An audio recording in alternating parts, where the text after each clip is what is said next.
Okay, so morning everyone. Welcome to episode 6 in our What If interview series, where we discuss and share knowledge on customer experience, digital transformation, and how to better serve customers via digital channels. My name is Luke Stamper, and I'm a content marketing executive for Mando. We're a digital agency committed to simplifying digital experiences for everyone. We work within regulated industries with companies like utilities and financial services companies, focusing on how to help your customers do those tasks that they don't really want to do. So we don't all wake up on a Saturday morning excited about paying our water bill or submitting an insurance claim. We make these experiences easier, giving customers time to do more exciting things. Just to let you all know that we also have my colleague Sarah Davies on the call with us too. Sarah will be helping with logistics and monitoring the chat. So if you have any questions or comments, please be sure to send them in and we'll go through them with Sarah at the end, and John, of course. So today we're discussing what if you could stop serving bad content to good customers, with our guest, Episerver's Product Marketing Manager, John Field. For those of you who are unaware of Episerver, they're a customer-centric digital experience platform that enable organizations to develop greater customer lifetime value, grow brand affinity, and increase revenue. Mando are Episerver Gold Partner and have been working with them for over 5 years now. So, John, if you could kindly introduce yourself and tell us a little bit about what you do.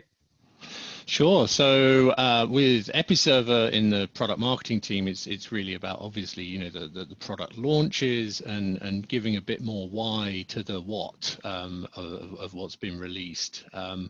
We also work with the analysts to brief them on what's latest and what we're seeing in the industry, and obviously getting the feedback from them about what they see in the industry, so that we can build better product as well. Part of my role is also competitive intelligence and a little bit of audience marketing. So yeah, you mentioned the financial services vertical. That's where I'm involved to understand the specific needs of that vertical and to maybe create some content that's relevant to that, and to help the sales guys adapt how they speak with those kinds of customers. Before Episerver, I spent about 10 years in the WCMS world, web content management, with obviously moving into digital experience platforms as they have done. And really prior to that, a lot of document management and knowledge management companies that have had lots of different roles in my space. So from anything from technical support to implementing it, right through to pre-sales and now the product marketing side. So I think it's important to be able to see a lot of sides of the similar businesses. Yeah, that's really interesting. Thank you, John. So I'm keen to pick your brains today and discuss how it used to be, how things are now, and what things are like in the future in terms of content marketing. I'm keen to discuss a little bit now about how things used to be.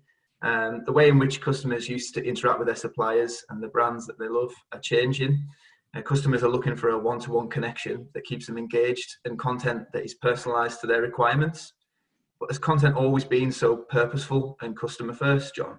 Oh, definitely not. When I started out, especially in the WCM space, it was about pretty much brochureware websites. It was taking your brochure that perhaps, if you were lucky, was a PDF brochure somewhere, and translating that to a web presence, right? So that someone could go on and get the information about your products, your services, and be informed, and that really was an inside out thinking. What do we have to say to the people who might want to buy from us? And a lot of that also was about trying to minimize the cost center that marketing was as well. So not really considering that was driving any revenue, any value for the customer in that space. And as you said, I think, purposeful content, the content really didn't have a purpose other than to say what you wanted to say. And it certainly didn't have any action associated with it. We didn't have what was the next thing. It was possibly call a sales guy or go to the shop and buy this. If we were very lucky with commerce, you'd get an even more jarring experience as you went from the brochureware site to this series of forms to buy a product or two products together if you were lucky. And that experience was never put together very well. It wasn't exactly rich, and we were certainly thinking about what we wanted to say, not what the customer wanted. Right. Okay. Yeah. Totally agree. I mean, even from when I left university, coming on 10 years ago, the way in which things have changed is just very dramatic indeed. Much more personalised to my requirements than what they were when I was first looking at sites and stuff when I came on finished university. So keen to discuss the way in which things have changed. So in your personal experience, having worked with multiple CMS vendors, what are the most significant changes you've noticed in how customers engage with content in recent years? And what have been the real triumphs for marketers like myself? Yes, I think from the outside, it's the outside in perspective, isn't it? It's making sure that we think about the customer journey as a whole and not just what's the latest thing that I have to say and I want to talk about that. And journeys in themselves about plotting that. I remember possibly about 15 years ago doing a pitch for a county council, and it's very similar to your water bill example for the utilities there. They were like, we want to be the homepage for everyone in our county. And someone was like, I actually pay council tax. Have you done any surveys about this? Because you know why I come to your website? I want to know what bin I need to put out on Tuesday, or if it's a bank holiday, when's it changing to this time around? So, that concept of surveying and making sure you're providing what people want. I think we see a lot more, at least in the last 10 years, maybe, a lot more thought leadership, right? Trying to be a bit more expert and the go-to for the subject, to be known about thinking about the harder questions and being experts in that. But conversely, I think in the most recent sort of maybe 3 years or so, I think content is getting shorter, or at least more bite-sized, and we're not producing as many. It was all about white papers, for that thought leadership. It was always, let's do a white paper about X, Y, and Z. But now it needs to be far shorter and far more adaptive to the situation. And you said about the biggest triumph. I think controversially, it's possibly GDPR, because that has reset exactly what rights we have to communicate with our customers if we do know them. It's put the ownership of the data back to those individuals. So it's really made us think, how are we being useful to our prospects, to our customers? How do we earn the right to get some more of that detail? And that has really made everyone think, right? It's been a great opportunity. It's reset, how we can use the data we've got. And, as consumers, it's given us control. The amount of unsubscribes, I think, were probably quite concerning when we had to send out those GDPR messages to get on and off lists. But it really trimmed the brands that are communicating with the cat food you may have bought once 3 years ago and somehow still on their mailing list. You can, surface that. But it makes things more relevant, and it really puts you in the shoes of the consumer. Yeah, I think you're absolutely right. I've never looked at it in that light, but I think you're absolutely right. Yeah. So going into the modern day a little bit. So I don't think really content marketing is the buzzword that it used to be. It's clear that it's incredibly effective, and its success can be tracked and measured to prove how effective it can be. This change has enabled marketers like myself to understand all of the content's benefits and how it can be used to maximize ROI for the company. So how does the Episerver platform support that sort of activity? Yeah, so I think, Google Analytics and looking at your website or your blog, and, everyone's got a blog, right? So you've got to try and get your information out there. Is much akin to sort of early social media marketing, where everyone was just looking at likes and retweets and not necessarily the engagement around that and what it means. If you're going to get a lot of likes for giving away an iPad in a competition, how engaged to your brand is that person? So it's looking at quantities and not the quality of those. And what we've really sought to do with a lot of the content intelligence and content recommendations that we added into Intelligence Cloud this year is to help with the what next for the content marketer, really. Content intelligence is really about understanding the content that you have available already. It will look at the meaning using natural language processing, so that you might think you're writing an article about Oslo or anywhere, any other cold city, and you can look at your Google Analytics and say, the Oslo page, that's fantastic. We need more content on Oslo. But what people are actually looking for might be, snowy cities or European cities or these kind of information. So it's that nuance that isn't given if you don't understand the content itself and you're just looking at the URL that's being hit.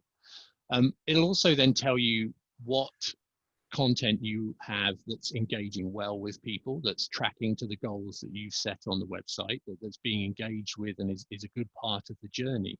And it'll tell you the subjects behind that and what you need to create more of. So rather than looking at a blank page as a content marketer and going, okay, what am I going to create this week to do this? You can be a lot more data driven, and you can look at that and say, okay, so we've got a ton of content, maybe, very simplistically on Episerver, we might have a ton of content on commerce, but we're lacking in some content marketing content. So we need to create more of that, and we know where to spend, our time and therefore the money on getting the content that people are needing to go through that journey and highlight those gaps.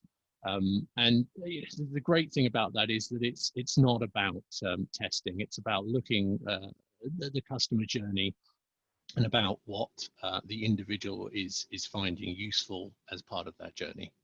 Yeah, I heard you mention testing there. How easy is it to create multiple versions of content to test its effectiveness? I mean, in some ways, it's almost too easy, right? Because at least with us, as soon as you've made a change, you have the option to test that change, whether it's a simple change to the headline of your article, or whether it's a more complex, layout of the page, or adding in things. So you'll have the option as part of your workflow process to test that change, which is fairly fundamental. But what testing does that maybe, we're sort of going towards personalization on this is a lot of the personalization that happens out there, and the artificial intelligence personalization is actually more to do with testing down to a smaller and smaller segment. So you're still, then the title of the webinar really is around that. You're still testing content on your prospects that may only come to your website once, and if they're not getting the best possible content the very first and maybe only time they come to your site, then that's a huge wasted opportunity. So testing is one thing. I think it definitely does feed into the personalization aspect, but the content intelligence and the content recommendations is really about making that match between content that you found useful in the past as a visitor and what the next best click is on your journey, wherever that is. So would you say having the ability to deliver a personalized experience is the most significant advancement in content marketing today? I think it's, I mean, in terms of the toolkit that you have available, it is, technologically speaking, one of the more advanced things. But the trouble is, I guess, when you have personalization, you want everything looks like a nail to that hammer, doesn't it? You want to personalize everything. But I think one of the more significant advancements has really come outside of technology. If you think in recent years, even recent months, it's about the humanizing of the content and, in fact, your brand, really, to find the authenticity and the empathy, specifically, in COVID times, and the social upheaval that's happening around the world. That people can find belief in brands, and you need to try and find your people that agree with that. And I think that's one of the things that's been happening in recent years, recent months, is that the brands are finding a voice and finding a stand. They're not necessarily just producing content about their products, right? They have a stand and they'll find their people. The cynics might say that is just, grabbing the attention at a specific time. But I think that advancement in content marketing is that empathy and humanizing and finding a stand to find the right people for your brand. That we're all in this beyond the job. We turn up every day. Yeah, I suppose that inevitably drives customer engagement, further and further, doesn't it? Better engaging with them in that way. So moving on to the future. So what do you think is the future of content marketing? Do you think that it'll become more important than what it is now? And what do you think the biggest change in content creation and distribution will be? So I think one of the changes is, people will take more chances based on what we just said. They will see what happens when they take a stand or create that content. But if we're going to, specifically us who are maybe opening Word documents and starting to create content every day, I think it's got to be and going to be more bite-sized, sort of chunkable, reusable. So it's not to say that long form doesn't have a place, and there's plenty of analytics out there to say, the top performing pages for Google are about 1,800 words long, etc. And the longer it gets, the fewer hits you're going to get. But the fact that you can start to create content that is designed to be broken out into multiple pieces, right? So whether it is that big white paper or ebook that becomes, each chapter can become a separate webinar or a separate video, and each article has very tweetable sections or whatever else it is. I think that's it's becoming on everyone's mind from that perspective. With Episerver, we're certainly looking both internally and with the products that we produce to be more data driven in those decisions. So, as I mentioned, not staring at the blank page and wondering what to do, to have a kind of idea about which way we should be heading to serve the audience. And again, with that authenticity, I think people are going to be more forgiving of less polished content. So not having to stay with an agent, design part of the agency or a graphic designer for weeks to make sure that it's pixel perfect, but speed and agility, getting it out there faster and before other people is going to be pretty vital in the years ahead. Do you think that the future of content could be tailored to IoT devices such as like Alexa or Google Home? Yeah, I think really when we talk about content marketing, it should be thought of as going anywhere, and being able to chunk it up into those bite-sized pieces really means that you can have the conversational marketing as long as the devices are continuing to be able to understand the meaning behind what you're saying and to match that correctly. I mean, at the moment, I think we're very much along the mapped journey phase of the kind of chatbot approach to be able to do that. But there are so many advances in the natural language processing that we can start to make those matches better. But yeah, as long as the content is chunkable and is understandable, it's something that they can match into that conversational marketing as well. Yeah. Okay, great. I'm keen to highlight one of your customers actually, because there's a really interesting stat where when I was looking before I was about to speak to you about Alaska, USA. So Episerver's content management capabilities have created an outstanding user experience for numerous customers, including those in financial services. How has Episerver been used to create a cohesive journey for Alaska, USA's customers, and how has it helped them to increase customer engagement by 2,000%? So yeah, it's an amazing stat, and for those this side of the pond, credit unions in the US are a pretty big business, and Alaska USA is one of those larger ones with 75 branches. And really, what we help them in their specific case is to remove the reliance on IT, so making changes in hours instead of days and weeks, to help them meet the expectations of their audience quickly and adapt with agility through time. And really, marketers making the changes, really basic, first stage for them was personalizing to geographic region, because obviously when they expand, mostly along the West Coast at the moment, you don't want the same information, even the same imagery in Alaska as you do in California. So it was a very straightforward, making sure that you're addressing the regions correctly, giving the marketers more access to the data, to the profiles, to be able to build out the smart and resonating journeys and looking at that as a whole. And certainly with the faster time to market, with product launches and things, it certainly helps them to adapt to more sophisticated marketing techniques overall. And that 2,000% engagement was very much in their financial learning center as well. So keeping people engaged and making sure that even if and when branches closed like now, these stats were before COVID hit. So they, in addition to that engagement in their financial learning centers, there was 256% lead gen increase just from having the best journeys and content.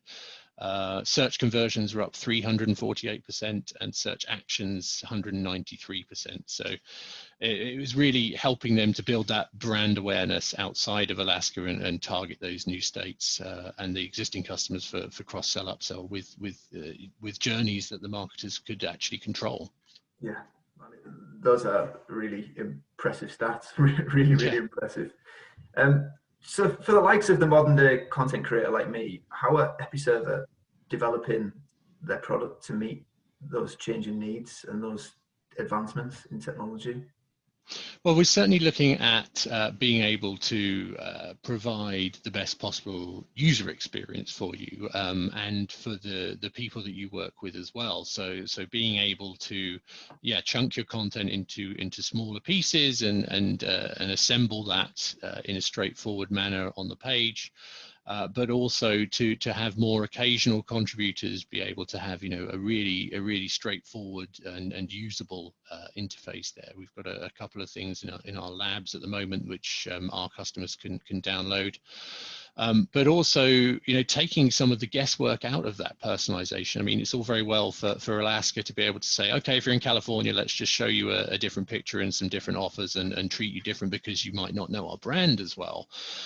But how do you do that for every customer? And the content personalization is really there to examine all of the content that you have and to put the best next piece of content in front of that person automatically without you having to think of that part of the journey. Great. Just before we wrap up, generally what we do is we move on to questions after this, but so before we move on to those, I just want to ask one last thing. So we like to keep the webinar conversation led, as we've been doing, exploring the key issues and focusing on practical suggestions which can be implemented easily to help the viewers excel. So with that in mind, what would you say are your top 3 tips for people who are looking to better engage with their customers and who are looking to deliver an outstanding customer experience? Yeah, so I think number one, look at the data. Whatever data you have can help to inform your next moves. Speak to your prospects, speak to your target market, not even just your customers or your prospect customers. Go outside of it, speak to your friends, speak to people outside of your bubble, and see what they're talking about and how they would react to different subjects. It's actually a fascinating part when you start on those research projects. And I guess finally, find your voice, find your people.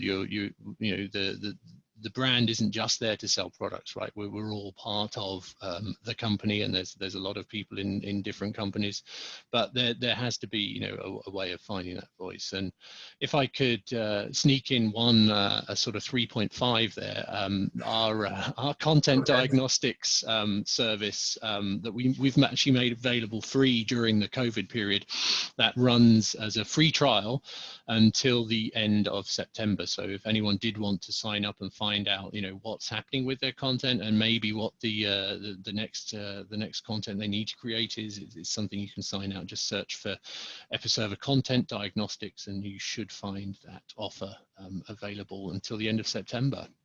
Great. And I'm assuming anyone that's joined this call that has any questions for you after this, they're more than welcome to forward them to yourself. Absolutely right. Yeah. Great. So we'll move on to any questions that might have been sent in. Sarah, do you have any there that you can share? Yeah, just want to say thank you, Luke and John. What a great discussion, and I think it's going to really make people think about what they can do with their content. So, great. So, just a question here would be, how would you define what content marketing is? Well, I'd say it's really creating any amount of content, whether it's a blog, a video, a tweet, and having some purpose behind that as well. Not just creating it for the love of the subject, but the marketing part of the content is really bringing it back to having some purpose and being part of a journey. Yeah, and I think also it's important to point out that a lot of the things we're talking about is very cross-sector. Content is something that can be served across so many different industries, whether it's water, whether it's financial sector, whether it's travel.